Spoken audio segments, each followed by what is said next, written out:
When I began to think about sustaining faith, I started to think about the past 2 years of my life since I graduated the Pittsburgh Fellows Program. And I tried to think of an example for you, who will be graduating your program shortly, of a time when I experienced a challenge in which I've needed to be upheld by my faith because I just simply can't hold myself up. So thinking over the last 2 years, there have been no major crises in my life. I haven't had a mid-20s breakdown, no major trauma or heartbreak.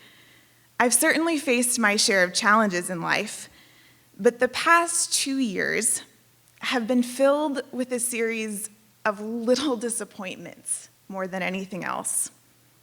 My year as a fellow was a year of formation for me, cementing 3 central themes into my life: a passion for living in and loving my city, serving God through excelling in my work, and desiring to become more like Christ each day. So upon graduating the Fellows Program, with this foundation, I had a pretty clear picture of what I wanted my life to look like. But life does not always look like I think it should, and this brings disappointment. So the small disappointments that I've experienced that I'm referring to include things like having more work placed on me in my workplace without increased compensation or differing job titles directly following that. It's looked like making mistakes as I try to be a good example for my 2 younger sisters. It looks like dealing with the same sin patterns over and over, feeling like Paul did whenever he said he continued to do what he didn't want to do. And finally, if I'm being really vulnerable with you this evening, it's looked like being disappointed in my dating life, having guys leaving my life just as quickly as they've come in over the past 2 years. And these small disappointments have brought a lot of seasons of discouragement.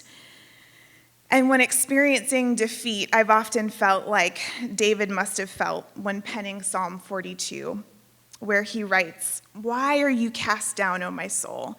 Why are you disquieted within me? Oh my God, my soul is cast down within me." It's been during these times of discouragement in which I've needed to be upheld in my faith.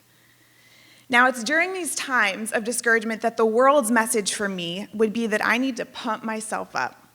I need to get inspired or simply muster up enough strength inside of myself. But as a follower of Jesus, I know that these sources of encouragement are fleeting. There's only one true and everlasting source of encouragement. So instead of looking to myself, I've looked to those in my life that know me and can speak truth into my life. I have been upheld in my faith during times of discouragement by allowing myself to be cared for by people that I have let in. I've been upheld in my faith by people like my friend Michelle. Now, Michelle and I were Pittsburgh Fellows together, but we didn't become friends until the end of our program. And once we graduated, there was just an unspoken agreement between the two of us that we wanted to continue to build our friendship. Michelle and I both like to walk. So we would, and we continue to schedule walks once or twice a week. I don't know how many of you have been to downtown Pittsburgh, but in the center of the city, there are 3 rivers that merge. And along one of the rivers, the Ohio River, there's a really pretty trail. Michelle and I meet right after work at the end of this trail, and we walk. Some days we walk 1 mile, some days we walk 5. And while we walk, we ask each other questions, and we listen. I tell her the details of the disappointments that I'm experiencing, and she tells me hers. Sometimes I am sure she has heard more detail than she wants to from me, but it's in these moments of opening up to Michelle that she's in turn able to speak encouragement into my life. It's during these times that I've truly felt that my faith has been upheld when otherwise I would have remained discouraged. You see, I too often forget God's promises for me. So I need people like Michelle to remind me of those. And I too often forget the good things that God has already done in my life. And I need people like Michelle to remind me of those.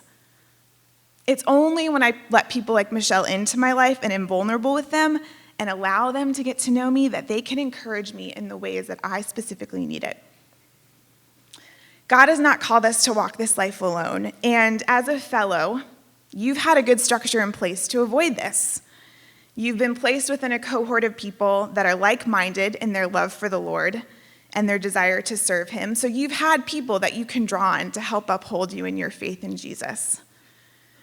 But I would submit to you that life outside of the Fellows Program requires a little bit more intentionality. It takes time and effort to build a community.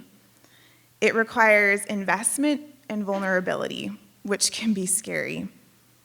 For me, it's looked like finding a handful of people that I want to be invested with and consistently making an effort. So scheduling walks and coffees and dinners, because it's during those moments that I have felt sustained. So what does this mean for you as you graduate your program within the next month? You will undoubtedly face disappointments, just as I have the past 2 years. And while I'm not speaking hardship over your life, we shouldn't be surprised by this. Jesus has promised us that we're going to face struggles. But I believe that if you intentionally invest in the people around you, that you will be able to find encouragement and be upheld in your faith. So I challenge you to initiate, to be vulnerable, to say hello and ask people about themselves. I challenge you to put on your tennis shoes and find a Michelle. I challenge you to take the steps necessary to pour into others, whether you feel like it or not, so that you will be able to draw from those deposits when you need to be sustained in your faith in Jesus Christ. Thank you.